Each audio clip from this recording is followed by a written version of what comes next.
Sure it will. We're back. We're doing another episode, a full one, a full review, and it's going to be great. It's going to be awesome. We've both most definitely seen the movie quite recently, I think. We've 100% seen this in the last couple of days. Both of us at the same time. Yes. Absolutely. Hi, Dan is here. Hey, what's going on, Dan? Hey, Owen. I wonder what you're trying to imply here. Huh? No, nothing. Don't give away our secrets. How's the form? Grand. What's going on? Form is fine. I'm trying to think of anything that happened in the last week. I can't really think of much. Well, I'll tell you I'm what. playing Cookie Clicker, the best game on Steam at the moment. Cookie Clicker? Clicker. It's, you know, those games where you just click the button so many times and you can buy people to click the button for you. Then you go into another tier and it's just making more and more money. It's the original. It's the first one of that kind of game, and it's been released on Steam now. You still play it free in browser, but now it's released on Steam, and you know what your boy did? I bought it for €4. Wow. Yeah, but I get achievements, so you know it's all worth it. Sure, yeah. So it's totally fine then. Good. There's a website that does that where you just you start a business with buying paper clips. Yeah, and then you can. There's no graphics. Trade your way There's up. no graphics. It's just text. Yeah. You set the price of your paper clips. Eventually, you make enough money to buy more paper clips and more machines to make paper clips. Yeah, it's that exact premise. Yeah. But it's just a text website. Yeah, and all you do is press. That's it. Just sit back and watch the cash flow in. Well, I'd lie, but it does feel itch the monkey brain part of me going, ooh, bigger numbers, yes. Yeah, I guess. It's like mobile games before they were on mobile, I guess. Yeah. Well, I watched Marvel's new vehicle, Shang-Chi, last night. Oh, did you? Yeah, I went to see Shang-Chi last night. Were our predictions accurate? Yeah, it's fine. It's a Marvel movie, so it's not terrible. It's actually have a fairly good time. Yeah, I mean, it's actually I think it's hampered by the fact that it is forced to be a Marvel movie. To be quite honest, it feels egregious almost when something that's like, hey, don't forget this is in the MCU pops up, which is there's one there's a couple of big things in it, like other characters make appearances from other MCU movies that maybe I'll tell you about off air so I don't spoil them for everybody since the movie only came out 2 days ago.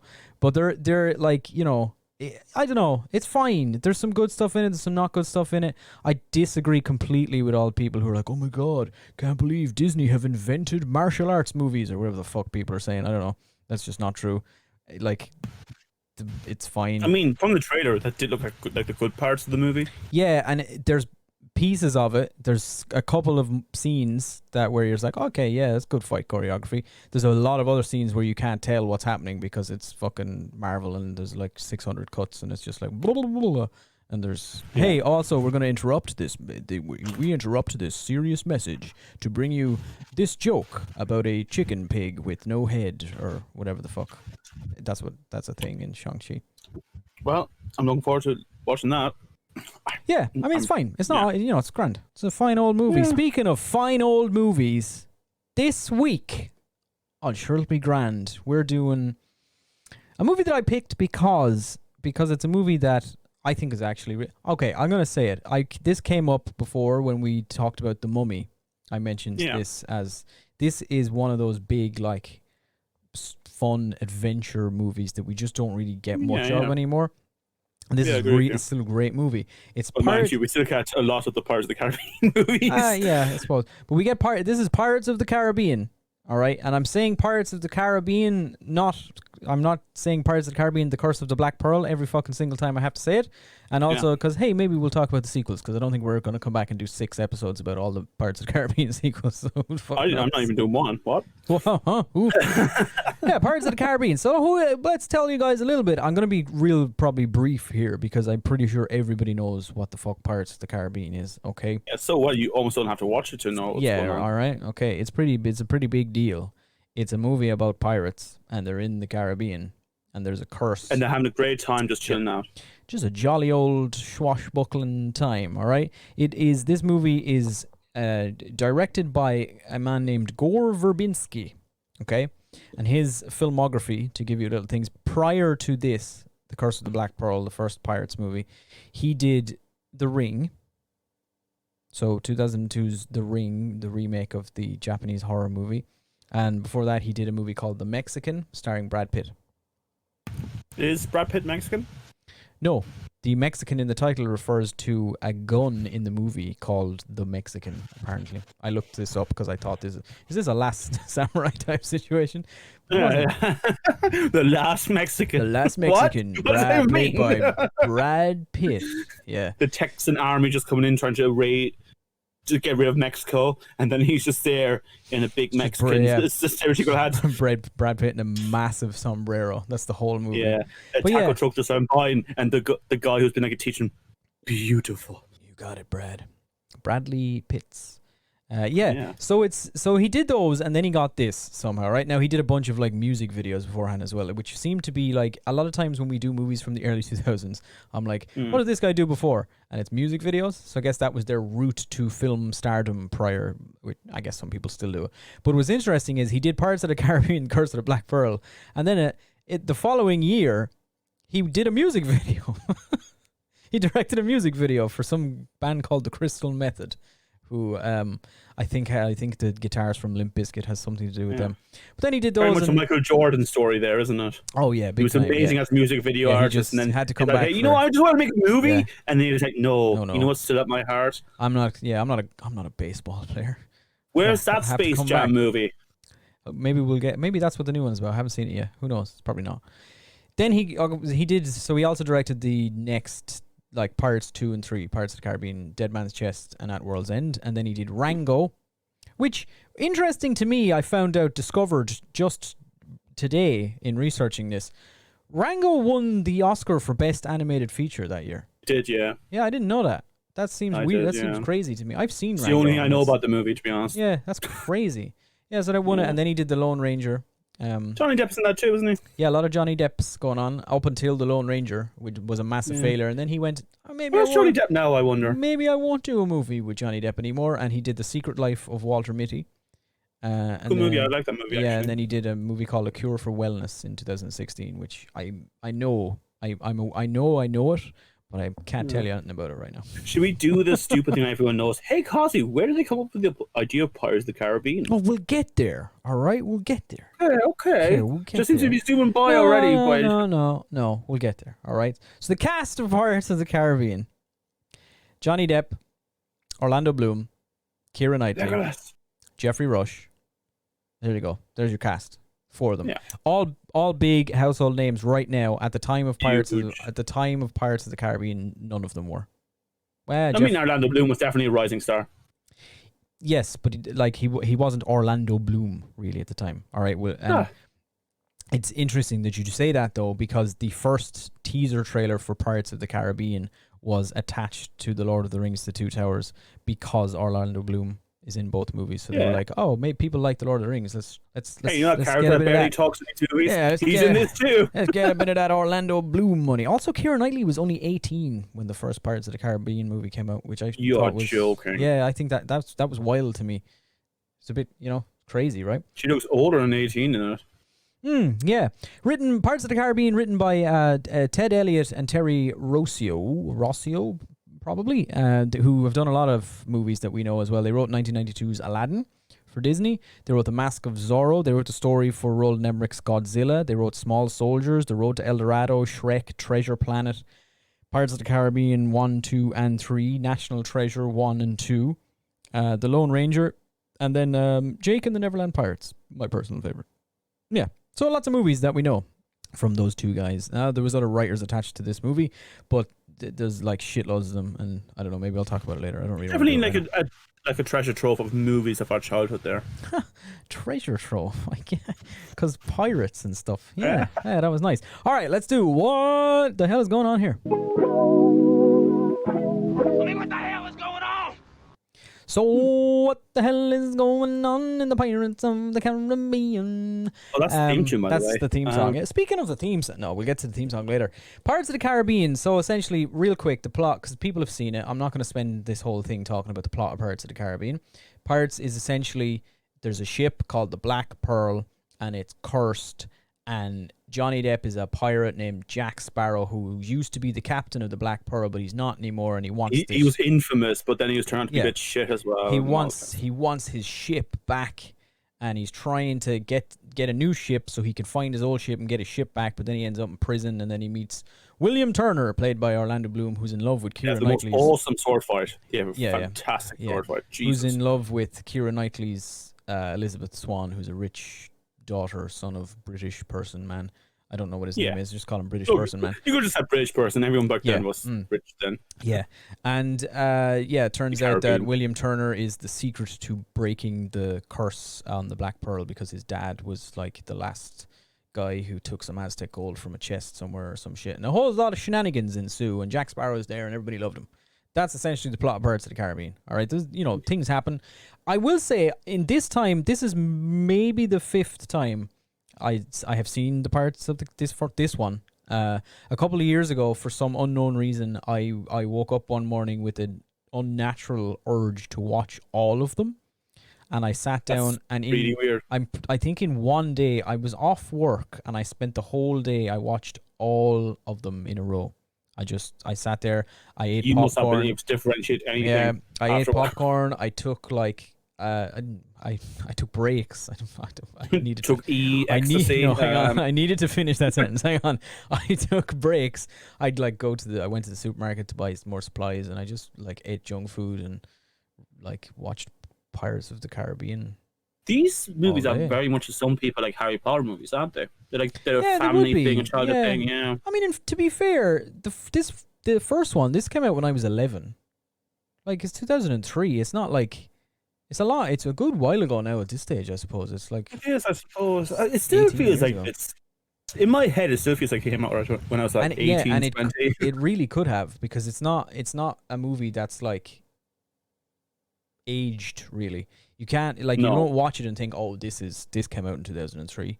It's not. This is a completely different environment. It's but the effects and everything hold up. Even watching it this time around, it still looks good. And that was kind of, I think Gore Verbinski said what drew him to it was that he wanted to make an old school pirates movie, which hadn't been done since really the 60s, because nobody was interested. They tried one Cutthroat Island. They tried in 1995, and it was one of the biggest box office failures of all time. So everyone was like, we don't really want to do pirates movies anymore. Yeah. Nobody likes pirates. Nobody's into them anymore.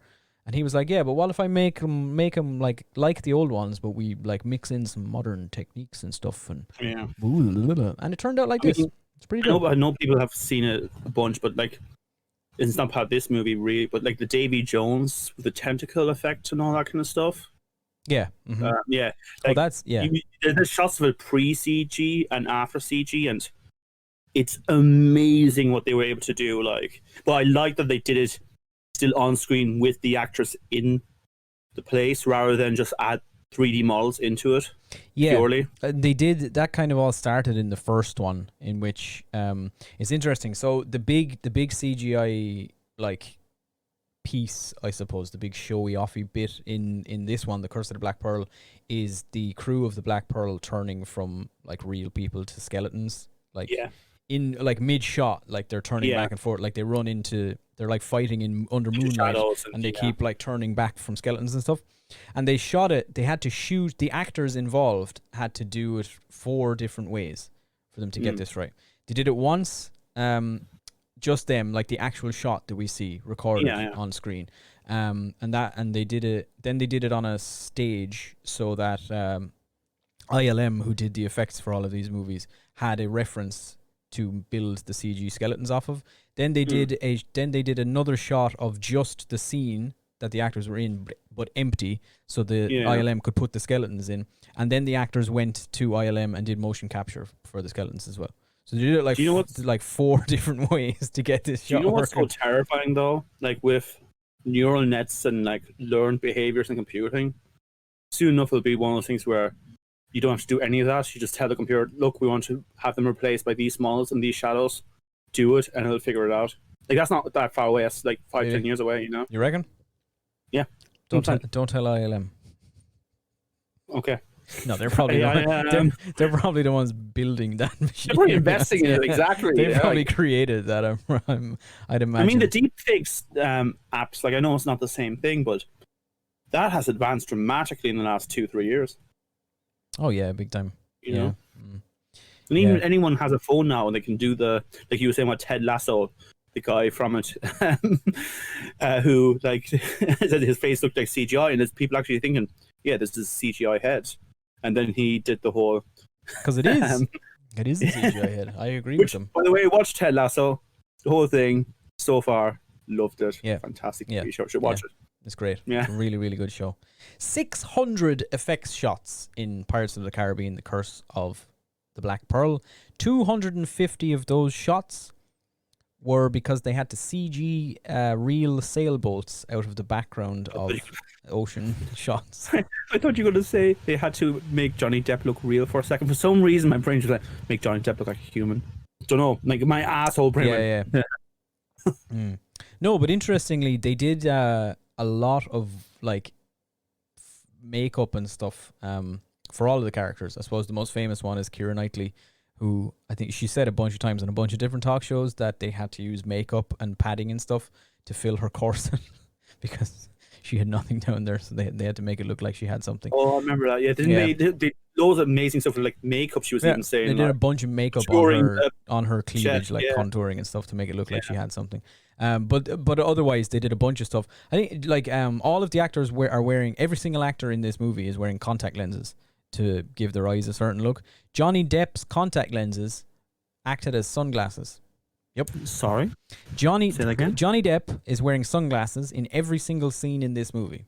The sunglasses were made because the directors and the art director wanted certain characters to have certain like looks to their eyes and stuff. Like Jeffrey Rush's Barbossa is wearing contact lenses that give his eyes like a murky kind of color and stuff. But Johnny Depp's contact lenses they function as sunglasses so that he's not squinting in the sun in scenes. Which is funny because the gift that people know him for most is him squinting. Yeah, but that was acting, baby. All right, he didn't need to squint. He squinted on. That's what they did that one scene, so his squinting looks so different to the rest of the movie. Yeah, that was exactly it. But he wore them. I don't know. It's just wild. I think that I didn't know they had like contact lenses that could be sunglasses. I think that's cool. Maybe I'll get. No, I won't. I don't like contact lenses. Next up, I'm gonna do my super fun, super classic segment. That year in movies. Yes, that's right, ladies and gentlemen. We're going all the way back. This is my fan favorite segment. That year in movies that I've definitely done once before. 2003. Right, I bring this up because Pirates of the Caribbean: The Curse of the Black Pearl was the 4th highest grossing movie of 2003, coming in with a whopping $654 million worldwide. All right, but I had a look because I thought number 4. What the hell was bigger than Pirates of the Caribbean that year? The top 10 of that year, right? Bad Boys 2, X-Men 2, The Matrix Revolutions, Terminator 3, The Last Samurai, Bruce Almighty, Pirates of the Caribbean, The Matrix Reloaded, Finding Nemo, and Return of the King. You know, this doesn't sound terrible, but that is a year of movies that were highly anticipated, didn't fail it, but probably didn't go as high as it could have been. Except for Return of the King. Amazing. Don't even fight me. I don't know. Finding Nemo. I think I like completely forgot that Matrix 2 and 3 came out the same year. Yeah, it was called the year of the Matrix. Yeah, I think it was very weird. I did remember afterwards that everybody was annoyed because the Oscars decided they didn't nominate them for any like effects Oscars. Neither of the Matrix. They were like, nah, fuck you. I guess. Pretty dumb. Yeah, it's pretty stupid, really. I mean, I don't love either of those movies. The first one's the best. Yeah. But like they still did dramatically amazing things visually. Yeah. Interestingly, I think Pirates of the Caribbean won. Huh. I think. Maybe I'm wrong. Somebody fact check me on. No, don't fact me. I don't really care. I'm right. All right. I'm definitely correct in what I have just asserted in front of all of these people that listen to us, which is not a whole lot. But yeah, I thought that box office was just interesting. There's a lot of movies there that are like they're all a lot of them are still big franchises. Yeah. Like even Bad Boys had a new movie like last year. Pirates of the Caribbean is still going. They're making another one at the moment, or they're writing it, I think. Like Bruce Almighty, not so much. Finding Nemo got a sequel. Finding Dory was like massive. Lord of the Rings is still making stuff. Like Terminator is still doing things. The Matrix is coming back. Nobody knows why people are still making Terminator movies, but they are. No, but yeah, I mean, they should have just stopped after never making any ever. Hey. After 2, it kind of got a bit. They could have just made. They could have skipped 1, made 2, and then stopped. No, 1's a good movie. Yeah, 1 is alright, to be fair. But at this stage, like, there's more bad movies than good movies in the Terminator franchise, so just stop making them. Like, just give up. Probably the same as Aliens. Yeah. Most of them. Yeah, that's enough about the Terminator. We'll do that another time. Yeah, so there's a lot of so the Pirates of the Caribbean, they did, like I touched on a bit of it in terms of like the CG and the effects and stuff, but they did a lot of actual filming, like on location stuff. Like they went to the Caribbean. Oh, here's the big one before I go any further. Caribbean or Caribbean? Caribbean. Caribbean? Yeah. Always Caribbean? Do you sometimes say Caribbean? No, I always say Caribbean. I think both are acceptable, which might be controversial. I'd say Pirates of the Caribbean, but I would say the Caribbean. Oh, that's interesting. If you put the in front, my brain does. Except Pirates when Pirates of the Caribbean, but it's just like I'm traveling to the Caribbean. Yeah. Yeah. See? Think about that one, folks. Yeah. Huh? Don't say we don't make you think about things on this podcast. We're famous for it now. Think about words and how to say them. And then let us know, because sometimes we don't say things right. Anyway, fun stuff that happened during the filming of this. I suppose the big one, I thought this was cool. So the ships, the directors and everybody, they thought it was super important. One of the biggest things for them in making this movie that the 3 ships were right. So the 3 ships being the Black Pearl, the HMS Interceptor, and then the HMS, the other one that Jack tries to steal. Yeah.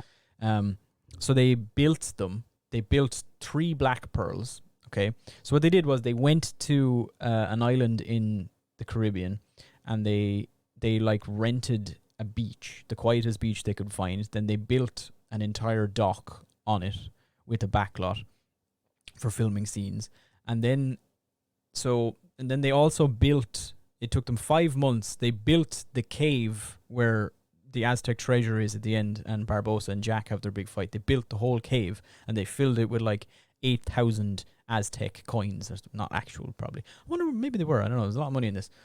They built like the inside of all the ships and all this kind of stuff, and they built the ships. They built 3 different Black Pearls, I think, or something. They built one that's like a big, massive, like outside thing. They built a scale model for storm scenes, and then the other ship, one of the other ones, they built. It's basically like a barge that they put sails on, and then they CG'd in like the outside, just the outside panels of the ship to make it look like a full ship. And then the HMS Interceptor is a real ship called. Just borrowed. Yeah, it's called the Lady Washington, and it's the official tall ship ambassador of the state of Washington.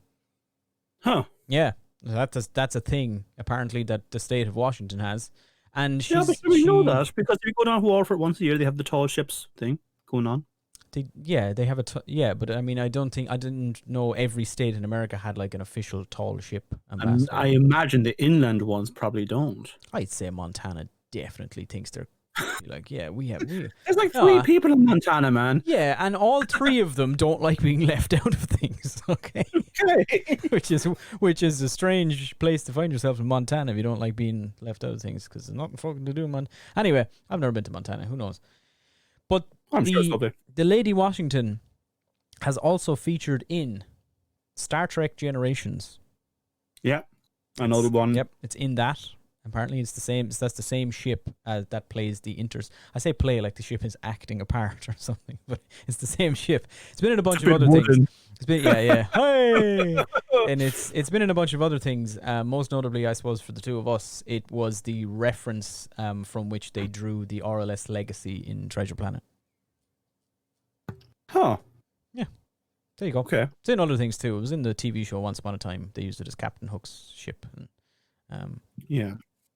Don't care about that, Bunch though. of other things. Yes, I thought that was interesting, that it's a real ship. Some fun trivia now. Let's do some trivia. Here's some fun trivia, Dan. All 3 main characters in this movie have names that are linked to birds. Can you figure the 3 of them out? I mean, will I just say their names? Like, Well, Jack Sparrow. Mm-hmm. Okay, right. Isn't that bird named after a Jack? Yeah, there is a jackdaw. Yeah, you're right. Yeah. Yeah. Next. Orlando Bloom's Will Turner. Okay, we'll come back to him. Go do Elizabeth Swan. I wonder. Oh. Yep. Okay, now William Turner. Turner. I know what you're thinking. Of course, obviously, it's in reference to the Arctic tern, which is a bird. Of course. How daft of me to get my Arctic animals. How could you not think it? But I say no, it isn't. Apparently, he's actually directly named after a famous ornithologist. I forgot my famous. You just next time don't call. That's what I always say to you. Don't leave the house without your famous ornithologist person's list. All right. I have my book right here. Yeah, keep coming with them. Keep coming. Apparently, you mentioned earlier the sword fight between William Turner and Jack Sparrow. The screenwriters of this movie are on record as saying that William Turner is the best swordsman in the Pirates of the Caribbean, and Jack Sparrow is the worst. As in actors wise, or no, as in the characters. Yeah, acted pretty good though. That's what I thought. He does pretty good in that one. Like he almost. Oh, he went up against the person who's the best and kind of did well. Kind of almost won, I think. Yeah. Except for Will knows that trick where he can throw a sword. That's what good is that to you in a sword fight? Really, it does save Jack's life, I suppose, at the end of the thing. I will say, still my favorite scene in that movie, just because it's close by to that scene, is still Jack coming into the pier with the boat slowly sinking and him literally stepping off onto. That's such a good fucking scene. Yeah, it's a ridiculously well put together introduction to a character, to be quite honest, because it tells you a lot about Jack Sparrow and who he is and who this man is about to be. He comes in from trouble into the next situation, but he's fine throughout. Yeah, he coasts through everything. He always make it through. Was that my Jack Sparrow? He has everything planned. He knew exactly how he get out of it. Sorry, that wasn't my Jack Sparrow.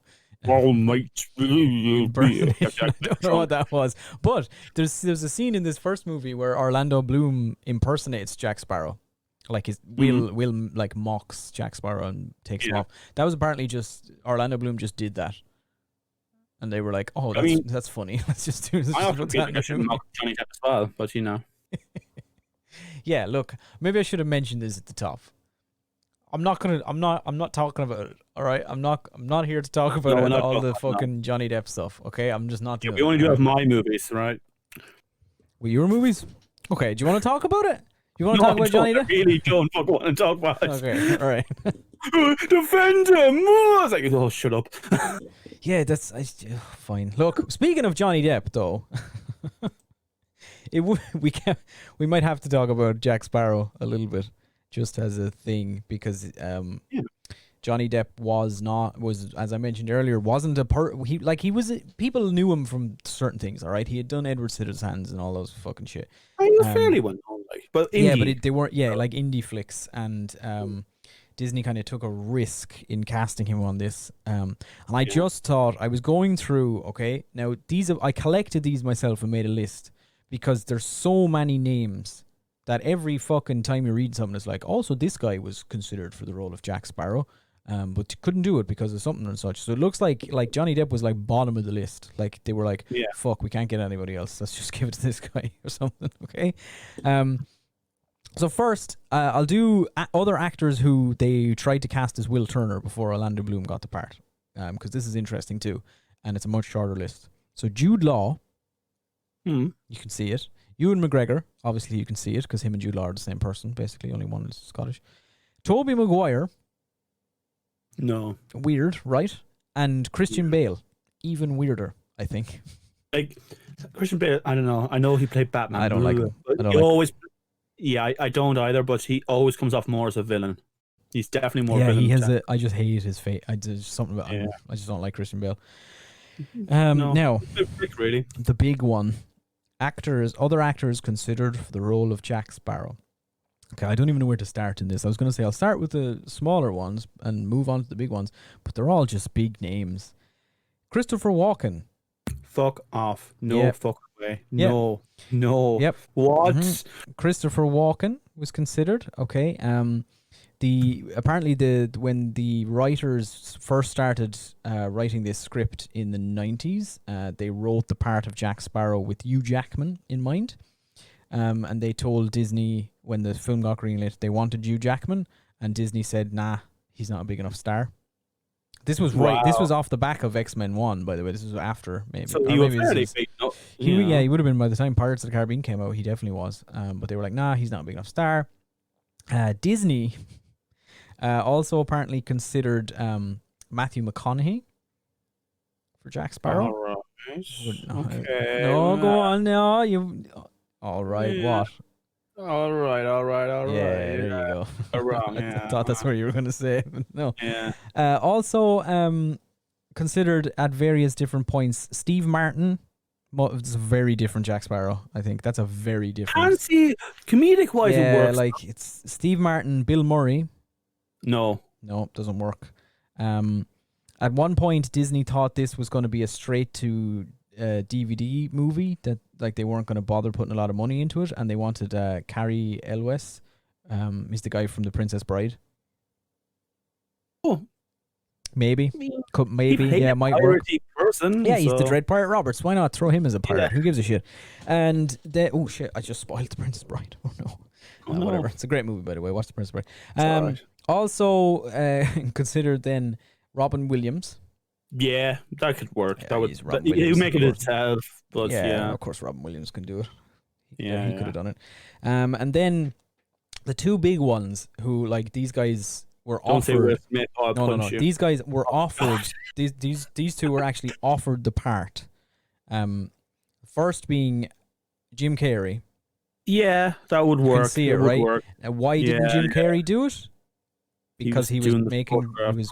he was making Bruce Almighty, Oh, and so he didn't have time. wow, he missed out on money there, didn't he? Yeah, he kind of. I mean, I love Bruce Almighty. Don't get me wrong. Yeah, Bruce Almighty's a great movie and made a lot of money. But Pirates of the Caribbean had a lot of sequels. So, like, you know, Pirates of the Caribbean...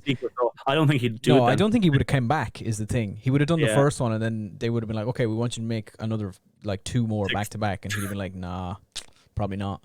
Pirates of the Caribbean is the 10th most successful film franchise of all time. Oh. Yeah, it's a lot of money, like. And then the top one, all right, that this blew my fucking mind when I saw this name. Robert De Niro. Yeah. Robert De Niro.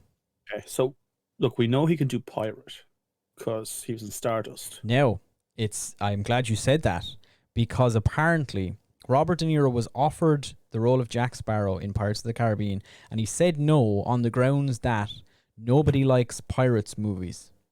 So he didn't think he'd do very well. And he was right. Yeah, and after he saw how successful Pirates of the Caribbean was, that's why he took the part in Stardust. Fair play to him. Because he was like, to be honest, it's one of my favorite roles of his. Yeah, it's a really good role. It's incredible. But that's apparently he was like, oh, okay, people like this sort of thing now, so I'll do Stardust. Yeah. I mean, look, but to be honest, even before I could have imagined him as a pirate, it would work. Like that gruff kind of, he wouldn't be like no, that's the thing. Like Jack Sparrow becomes it's a very different character when he's almost some sort of weird trickster elder god that just decided to take on human form. He does really random shit. Yeah, kind of. It's not. No, not really in the first one. He becomes that by like the 4th or the 5th one because he's not really like Jack Sparrow became a cartoon version of himself. Like he's not. Yeah. There's pieces of that in the first film. A lot of pieces in the first film. Like even like what I mentioned, the doc. Like that's very much characteristic of that. Yeah. No one normal, no mortal does that. Well, that's why he's an undead skeleton man. I know. So there, he's not immortal. Yeah, but he's some weird fucking non-natural being. Yes, he's the Loki. He's the mask. Yeah, he is. That's what I mean. Like, Johnny he's Depp that some weird sort of trickster god. Yeah. Yeah. So there you go. I thought that was just a fucking crazy list of characters. Something I could see. Actors who I think the only one I can see that would be close to how we got Jack Sparrow is probably Jim Carrey. You know? Maybe. I'm not sure. Yeah, I don't know. I don't think it works. I think it's a bit more. I think Jack Sparrow is a bit more sinister if Jim Carrey is playing him. Oh God, he's a bit more like savvy. Yeah, that savvy catchphrase thing of Jack Sparrow's was just made up on the spot by Johnny Depp. Actually, speaking of, there's a lot of that in this movie. There's a lot of just like the actors were like, "Oh fuck." Apparently, they were like making changes to the script the whole time during filming and stuff. And filming only finished 4 months before the movie was due to come out. Oh, so like the director did 18-hour days for 3.5 weeks to finish the edit. Christ. That's heavy, man. I think that man probably fell into a well-deserved coma after that. Yeah. And then he decides to make 2 more movies right next to it was like, yeah, fuck it, let's do 2 more back to back. Why not? I don't care. I'm Gore Verbinski, baby. I don't know if that's how he talks. I don't know about the man really. Gore Verbinski, baby. That's how he speaks in my head now. Gore Verbinski, baby. It's actually Jack Sparrow is a real character who was lived up till now, and he's directing it. Yeah. Well, maybe he did reach the fountain of youth in one of them. Or was that Jungle Cruise? It was both. Okay, let's do Jesus moment.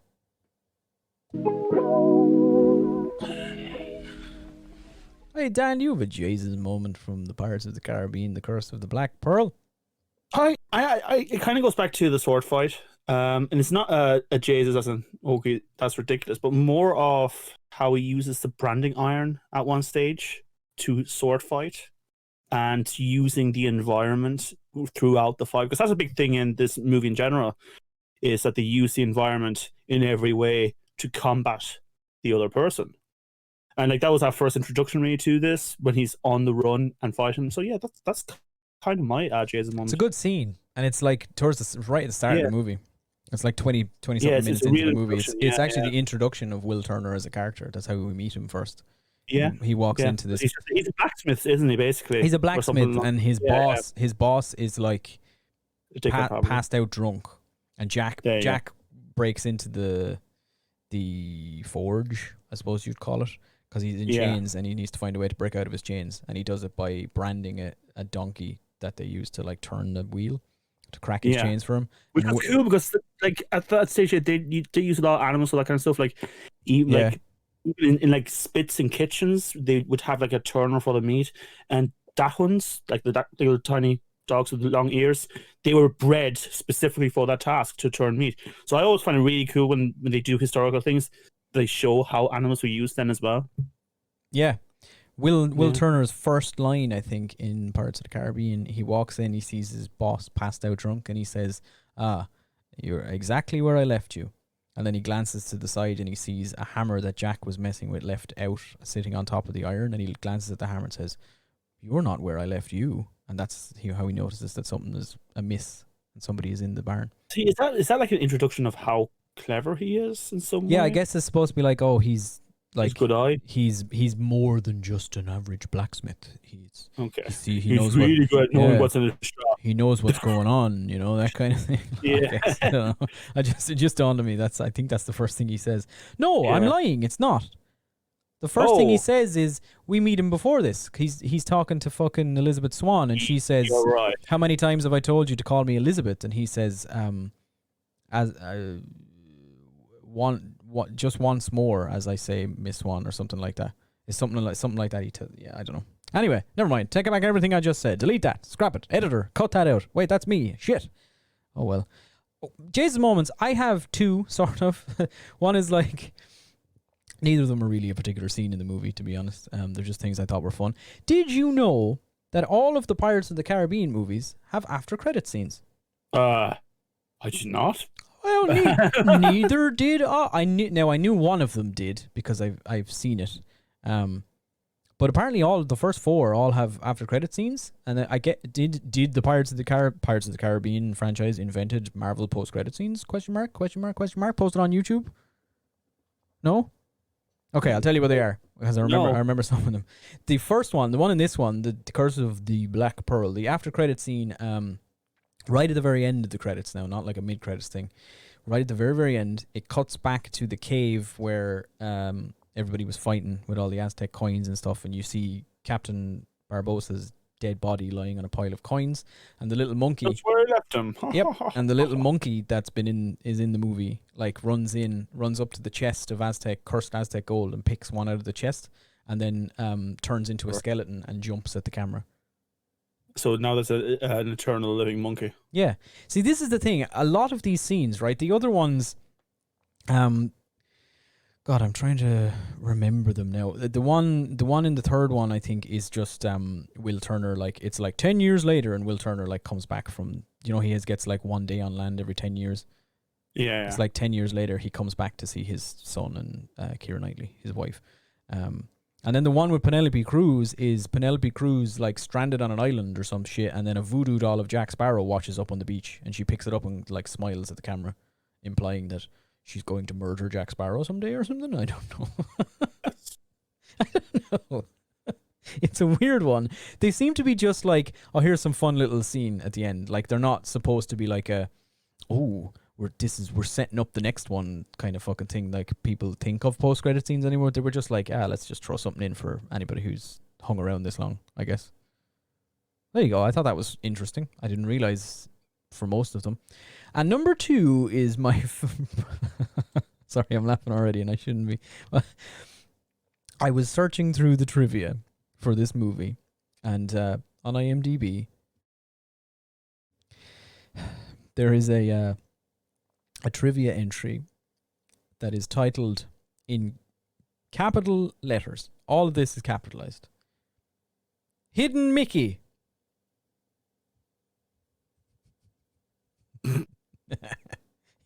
Nice. Yeah. It just says Hidden Mickey at around 35 minutes. Apparently what they're referring to is that in the movie, the final cannon shot when the Black Pearl is besieging the town and they're like blowing everything up, the very last cannon shot that the Black Pearl fires, the smoke comes out of the cannon and then billows into the shape of Mickey Mouse, like the Mickey Mouse ears from Disney. That's what they're talking about. The entry is called Hidden Mickey, and I just thought it was fun. I was like, what is this? To be fair, if you look at older Disney movies, that could actually be a thing. I thought that's what they were talking about. Like back when Disney used to hide fucking like sex references in their kids' movies or something like that. Yeah, Hidden Mickey. I thought that was fun. Yeah, there you go. Hidden Mickeys are always fun. What? Who said that? Okay, let's do some final thoughts. Yes, Mr. Frodo.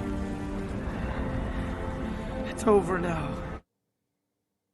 Pirates of the Caribbean is good, all right? Yeah, it is. It's just good. It is, all right? And I'm about to say this as well. People give the sequels shit. They're all the same. Yeah. They're all... Which doesn't make it good. No, like, the first one is good, and therefore all the other ones are good. They're not like... There's no real massive dip in quality. Like... They're mostly all the same on the same part. The first three... everyone's second one, to be honest. Yeah. Like, the first 3, you could pick any of them. Like, the fourth one, I'll agree with you. Like, I can go along with the fourth one's not quite... There's something off about the fourth one. It just felt not like, okay, they've kind of lost the touch now. But the first 3 are essentially all the same. They're just the same. They're nearly the same movie. Like, they change around a few bits, and there's some different CG in some of them. But Jack Sparrow's there. Will Turner's there, Elizabeth Swann is there, fucking Jeffrey Rush comes back, and they add like Keith Richards is there for some reason at one point, and Like, they're just Pirates of the Caribbean movies. And honestly, I know it comes ironic from us, but I think people get too much of the reviewer head on them, and they go, "Oh no, we have to break down these movies and see the flaws and all this kind of stuff." But like, this movie is just for people who want to go to cinema and see some crazy pirate jumping around and battles in the ocean and weird zombie creatures. That's what these movies are, and they always hit the nail. yeah, they're not like I think they're all well made though as well. They're not like they didn't just throw a bunch of crap at the screen. Like Gore Verbinski and all of the cast put a lot of work into building these movies. In particular the first one and then the two sequels. Like, they put the work in. They built this thing. They didn't just go. It wasn't like fucking Jungle Cruise where Disney were like, okay, make a movie based on a theme park ride. And they just went, all right, fuck Jesus, this is gonna suck. They made something that's actually good, even if it is based on a theme park ride. I mean, you think about it. Did you ever hear of the Caribbean ride in Disney before this? I had never heard of it ever. Neither did I. And have you heard of the Jungle Cruise one? Yes, I think I had. So the movies of the Caribbean actually, I think the movies actually made the like Caribbean ride famous, whereas the other one, like, here's the thing, even though the first movie is based on the theme park ride, after the first movie came out, Disney closed the Pirates theme park attraction and remodeled it after the movie. There you go. They added the character. They changed the plot to be Barbossa chasing Jack Sparrow and added new animatronics and stuff. So now the theme park ride is actually based on the movie. Yeah. So they've flipped it around. The movie's bigger than the theme park ride, all right? It's a big thing. The movie was that good that it changed its material. They didn't just go, all right, fuck it. What's the theme park ride about? Oh, it's just pirates fighting each other. All right, people are right to say they're formulaic. They are. They're absolutely formulaic. Like, they go and follow a very set structure. But, like, lads, this isn't Godfather. Like, these are movies that are trying to change the genre. Like, they're meant to just be fun family movies. I would say 95% of all movies follow a structure. They all fit in. There's a reason we have genres, right? They all fit certain molds. They follow. The reason we have the hero's tale, man. They fit plot structures. They follow the same sort of story beats and arcs and shit. You kind of you know what's happening. Like every once in a while a movie comes out that goes, all right, no, fuck that, I'm doing it differently, and switches shit up, and everyone goes, oh my god, that was. They either go, oh, that was awful, or they go, oh my god, that was family movies. Ever, but like always suffer under very harsh reviews because it introduces people because. They're not just kids movies. They introduce adults, and then adult reviews come into it, and it's just like, look, this is also meant to be understood by kids. Like, calm the fuck down. As well, Pirates of the Caribbean was the first PG-13 movie that Disney released. Is it? Oh, under the Disney name.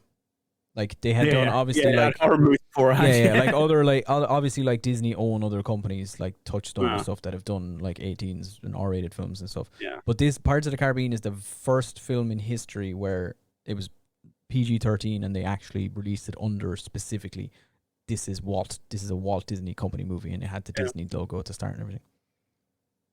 So that was it's weird to think they took a lot of risks with this thing. Like, at one point they wanted to shut it down because they released a movie just before it called fucking, I don't know, The Courage Bears or some shit. It was like, did really badly, and Eisner, the Disney guy, was like, I'm shutting this down, we're not doing anything, and the director was like, no, everybody keep working. And then he visited the set and looked around and went, actually, this is cool, keep going. Let's be fair as well, Eisner's a prick, so fuck him. He's a fucking jackass, and I hope he rots in hell. Everything's about money, man. Fuck off, dude. Yeah, what a prick. Disney doesn't make art, man. Did you know that? That was his decree. Yeah, it's a fair point. I mean, they have artistic movies, though. Yeah, they have. I'm only kidding. I'm only messing. They made Tomorrowland. I know what I'm talking about, all right? That was art. Yeah. You have the heart to argue me. There you go. Parts of the Caribbean is in the bag.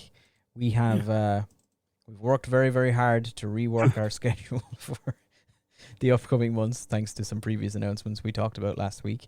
But what's next on the list? Dan, what are we doing next week? Oh, Jesus, what are we doing next week? We Are we going? We're not doing Splitting Hairs next week. No, we did that last week. Owen, why are you mouthing did that again? last week, Dan. We're doing Planet of the Apes. Planet of the Apes, and the original one. We're not doing any of these newfangled. The first one. Matt Damon or what's his face in San Francisco.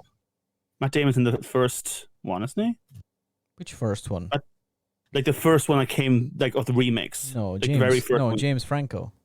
No, before that. Oh, sorry. Mark Wahlberg. Oh, yeah. Same thing. Yeah, okay, all right. Kind of the same thing. It's fine. Very different, really. Very different. It's close enough. Matt Damon's an actor, okay? Mark Wahlberg. Hey, what's going on? Mark Wahlberg he's a piece of shit. Oh God. You know why I thought? Because he dressed up as an astronaut. He's an astronaut in it. So my brain went, Matt Damon. Why people all look the same? Well, either way, we're not watching anything with Matt Damon or Mark Wahlberg in it. We're watching the original Planet of the Apes from 1950. We are doing it from that famous gif that everyone knows, where you see a person going ha ha ha ha ha, and it scopes the sky. Yes. Yes. So that's the movie we're watching next week. I am looking forward to that. I'll be watching it. Yeah, that's it from us today, isn't it? Like, share, talk to us on social medias. It's always much appreciated. It's how we get new friends. Send us to your friends. Like, get your friends come over and say, hey, look at this podcast that has Irish people in it. If you watch this, you're like an Irish person now. That's how it works, yeah? No, it does. It does. No, yeah. I'm not okay with that statement. Yeah, you have to be, because that's how it works. Right, we're now in charge of... All right, screw it. American people, if you listen to our podcast, we will give you citizenship. How about that? That's it. That's how it works. I have that power, I think. Yes. Well, Leo's off doing musical festivals. Yeah, he's off being a fucking wanker, as per usual, isn't he? What a piece of shit. Yeah. Leaders of Ireland. Fuck you, communicators who listening. All right, we'll talk to you on Friday for the news. Bye.